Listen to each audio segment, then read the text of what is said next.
Praise the lord. ప్రభువైన యేసు నామములో అందరికీ వందనములు.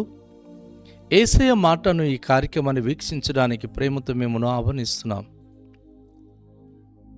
ఈ దినము అపోస్తలుడైన పౌలు కొరింథీయులకు రాసిన 2వ పత్రిక 3వ అధ్యాయము 12వ వచనం నుండి 18వ వచనాల వరకు మనం ధ్యానించుకుందాం. తగ్గిపోచున్నట్టే మహిమ యొక్క అంతమును ఇశ్రాయేలీయులు తేరి చూడకుండానట్లు మోసే తన ముఖము మీద ముసుగు వేసుకొనెను. మేమట్లు చేయక ఇట్టి నిరీక్షణ గలవారమై బహుధైర్యంగా మాట్లాడుచున్నాము. మరియు వారి మనస్సులో కఠినములాయను గనుక నేటి వరకును పాత నిబంధన చదువుచున్నప్పుడు అది క్రీస్తునందు కొట్టివేయబడినని వారికి తేటపరచబడక ఆ ముసుకే నిలిచి ఉన్నది.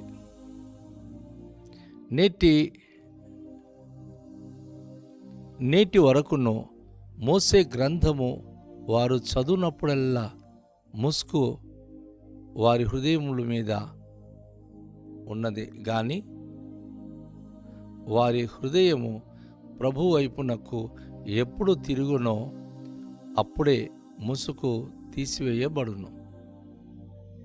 ప్రభువే ఆత్మ. ప్రభు యొక్క ఆత్మ ఎక్కడుండునో అక్కడ స్వతంత్రము ఉండును.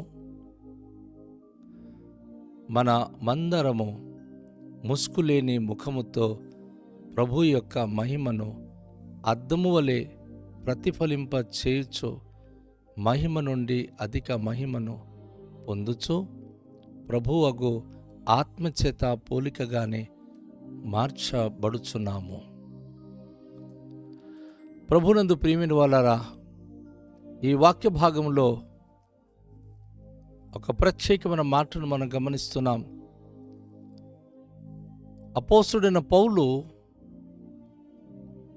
ఇశ్రాయేలీయులు పాత నిబంధన చదువుతున్నప్పుడల్లా వారు ముసుగు వేసుకొని చదువుతారు. వారు బోధించిన ముసుగు వేసుకొని బోధిస్తారు.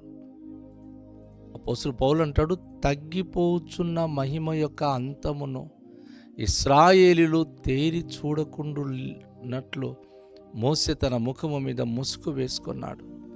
ఆయన 40 రోజులు దేవునితో మాట్లాడి ఆ యొక్క ధర్మశాస్త్రము రాసి ప్రకాశవంతమైన ముఖముతో ఆయన క్రిందకి సీనాయి పర్వతం క్రిందకి దిగి వచ్చినప్పుడు క్రింద ఉన్న మనుషులు, అయ్యా 40 రోజులు మీరు ఎక్కడికి వెళ్ళిపోయారు, ఏమయ్యారు, మేము మీ గురించి ఎంతో ఆందోళన చెందామని ఆయన ముందర వెళ్ళి మాట్లాడుతున్నప్పుడు ఆయన వారికి సైగ చేసి తన ధర్మశాస్త్రమును వారికి చూపించి వారి ఎదుట అది చదువుతున్నప్పుడైనా నిలబడి చదువుతున్నప్పుడు జనాలు గట్టిగా కేక వేశారు, అయ్యా నీ ముఖం మేము చూడలేకపోతున్నాం, ప్రకాశవంతంగా ఉంది కనుక దయతో మీరు మీ ముఖానికి ముసుగు వేసుకోనండి.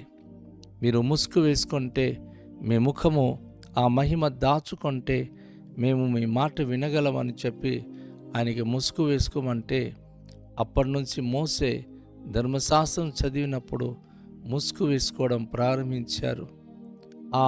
ఆ ప్రారంభము తర్వాత రబ్బీ, ఎవరైతే బోధకులు ఉంటారో యూదులలో వారు కూడాను అలానే చేశారు. వారును ముసుగు వేసుకొని ఆ ధర్మశాస్త్రం చదువుతారు. పాత నిబంధన చదువుతున్నప్పుడల్లా ముసుగు వేసుకొని చదువుతారు. అపోస్తలుడైన పౌలు కొరింథీ సంఘంలో 11వ అధ్యాయంలో అంటాడు కదా, అసలు స్త్రీలే ముసుగు వేసుకోవాలి కానీ పురుషులు ముసుగు వేసుకునకూడదు. ముసుగు వేసుకుంటే దేవునికి వారు అవమానపరిచిన వారు అవుతారు. పురుషులు ఎప్పుడు ముసుగు వేసుకోకూడదు అని చెప్పారు. అయితే అందుకే ఇక్కడ ఈ వచనంలో అంటాడు, మేమట్లు ఉండక, అంటే మేము ముసుగు వేసుకునే వారంగా ఉండక అట్టి నిరీక్షణ గలవారమై బహుధైర్యంగా మాట్లాడుచున్నాము.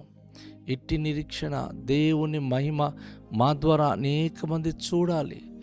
దేవుని మహిమ గురించినటువంటి ఆ అద్భుతమైన వర్తమానం అనేక మందికి మేము బోధించగలగాలి. అందుకే మేము ముసుగు లేని ముఖముతో దేవుని పరిచర్య చేస్తున్నామని చెప్పి ధైర్యంగా అపోస్తలుడైన పౌలు తెలియజేస్తున్నాడు. మరియు వారి మనస్సులో కఠినమాయను గనుక నేటి వరకు పాత నిబంధన చదువునప్పుడు అది క్రీస్తునందు కొట్టివేయబడినని వారికి తేటపరచబడక ఆ ముసుకే నిలిచి ఉన్నది. యేసు ప్రభు వచ్చి తన ప్రాణం పెట్టి తన పునరుత్థానుడై లేచి అందరికి నిత్య జీవం ఇచ్చి ఇన్ని అద్భుతాలు జరుగుతున్న యూదులు చాలామంది అది గ్రహించక మరలా ధర్మశాస్త్రం చదువుతున్నప్పుడల్లా అది ముసుగు వేసుకొని చదువుతున్నారు. కానీ వాస్తవానికి ధర్మశాస్త్రం ప్రభువైన యేసు నామములో కొట్టివేయబడింది. ఆయన ఒక్కసారి అంటారు మత్తయి సువార్తలో, ధర్మశాస్త్రము నెరవేర్చడానికి వచ్చాను, కొట్టివేయడానికి కాదు అని. కానీ ధర్మశాస్త్రం నెరవేర్చడం అంటే ఏమిటి? పరిశుద్ధుడైనటువంటి యేసుక్రీస్తు ప్రభువారి యొక్క మరణము. పాత నిబంధన గ్రంథంలో అయితే పాప పరిహార్థమై ఏడాది బలిపశు అర్పించాలి.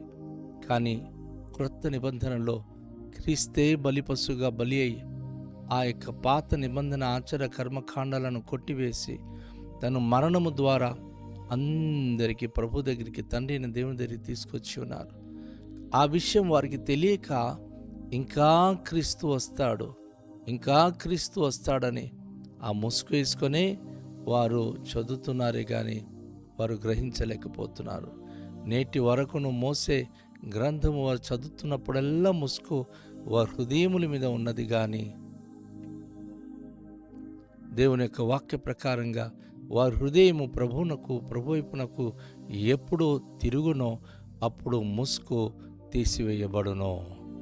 ధర్మశాస్త్ర ప్రకారంగా వారు దేవుని యొక్క వాక్యమును చదివినప్పుడల్లా వారు ముసుగు తలకేసుకోవడమే కాదు, వారి హృదయాలకు కూడా ముసుగు వేయబడింది అంటాడు అపోస్తలుడైన పౌలు.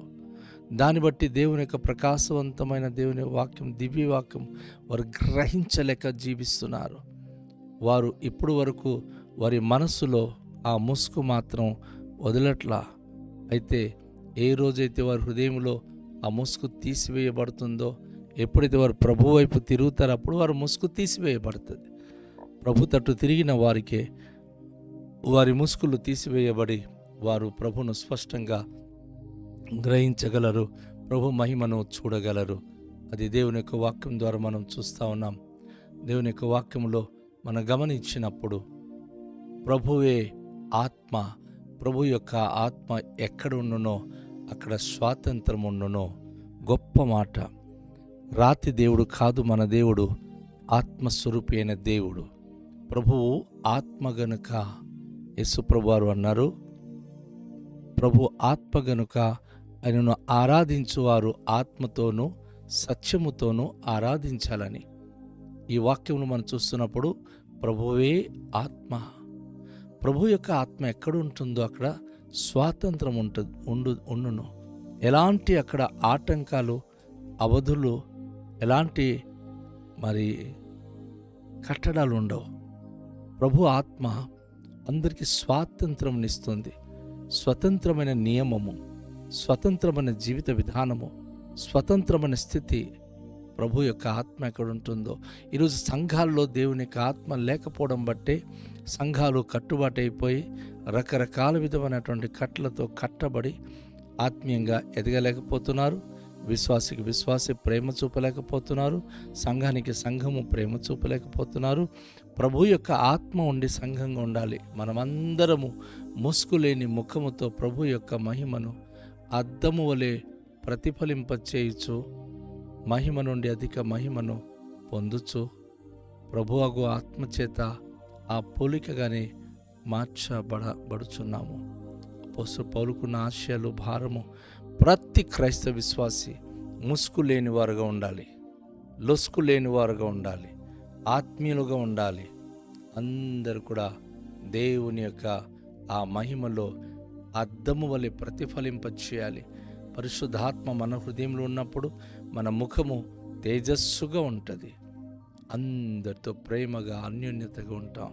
ఉన్నారా అట్టి క్రైస్తవ విశ్వాసులు? నేను విశ్వాసి, నేను క్రైస్తవుడు, నాకు బైబిల్ తెలుసు, ప్రార్థన తెలుసు అంటారు. ఒకరంటే ఒకరు పడరు, ఒకరంటే ఒకరు ద్వేషభావం కలిగి ఉంటారు. అక్కడ పరిశుద్ధాత్మ ఉండడు కనుక వారి జీవితాలు చీకట్లోనే ఉంటుంది. సో ఈరోజు దేవుని యొక్క వాక్యం వింటున్న దేవుని ప్రియ బిడ్డలారా, ఒక్కసారి ఆలోచిద్దాం. దేవుని యొక్క వాక్య భాగ ప్రకారంగా దేవుని ఆత్మ ఏ సంఘములో ఉంటుందో, దేవుని సంఘము ఆత్మీయంగా జీవించినప్పుడు ఆ సంఘము అందరూ సహవాసంగా ఉంటారు, అన్యోన్యంగా ఉంటారు. చాలామంది అలాంటి సంఘానికి వెళ్ళి కలిసినప్పుడు ఆ సంఘం బాగుంది, ఈ సంఘం బాగుంది అంటారు. మరి నువ్వు ఏ సంఘంలో ఉన్నారో ఆ సంఘములో మరి బాగలేదా? ఆత్మీయత లేదా? ఫస్ట్ నీలో ఆత్మీయత చచ్చిపోయి ఉన్నది. నీలో ఆత్మీయంగా నువ్వు ఎదుగు, ఆత్మీయంగా బ్రతుకు, ఆత్మీయంగా మంచిగా జీవించు. నీలో ఆ ప్రేమ, దైవికమైన మహిమ, నువ్వు ప్రకాశవంతమైన జీవితము నువ్వు కనుపరిచినప్పుడు, నీ కుటుంబం కనుపరిచినప్పుడు, నీ సంఘం కూడా అనుభూతి పొంది ఆత్మీయంగా నడుస్తారు. మన రోమపత్రిక 8:14 ఉంది కదా, ఆత్మచేత ఎందరూ నడిపించబడుదురో వరందరూ దేవుని కుమారులై ఉందురు అని. ఈరోజు ప్రియ దేవుని బిడ్డ, నువ్వు ఆత్మచేత నడిపించబడుతున్నావా? ఆత్మీయంగా ఎదుగుతున్నావా?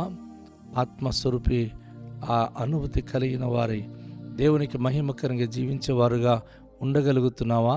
ఆ స్థితిలోనికి నువ్వు రాగలిగితేనే దేవుడిని ఎంతగానో దీవించి ప్రేమిస్తాడు.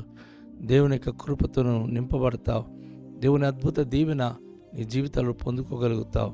అట్టి అనుభూతి కలిగి, అట్టి దీవెన కలిగి, పరిశుద్ధాత్మతో నింపబడిన వారే ఆత్మీయ సహవాసంతో మనము సహవాసం కలిగి జీవించేలాగున ప్రభు సహాయం చేయలాగున రండి. తల్లు ఉంచుకొని ప్రార్థన చేద్దాం. దయగల తండ్రి, మీ పరిశుద్ధ నామానికి స్తోత్రాలు. ఈ ప్రశస్తమైన సమయంలో ఆత్మీయంగా జీవించడానికి మీరు బోధించిన ఈ అమూల్యమైన మాటలు మా జీవితాలకు దీవెనకరంగా ఉంచండి ప్రభా. మేము ఆత్మీయంగా మా సంఘాల్లో, మా కుటుంబాల్లో ఆత్మీయంగా జీవించే భాగ్యం ఇవ్వండి. ప్రతి ఒక్కరిని ప్రభువనైనా మేము మంచిగా పలకరించి, ప్రతి ఒక్కరిని ఆధ్యాత్మికంగా సంతోషంగా, మాలో పరిశుద్ధాత్మిక ప్రతిబింబము అనేక మంది చూడగలిగే భాగ్యం అనుగ్రహించుమని కృతజ్ఞత స్తోత్రాలు మీకే చెల్లిస్తూ యేసు నామములో ప్రార్థిస్తున్నాము తండ్రి, ఆమేన్. అందరికీ షాలోం. ప్రభు మనలను దీవించునుగాక.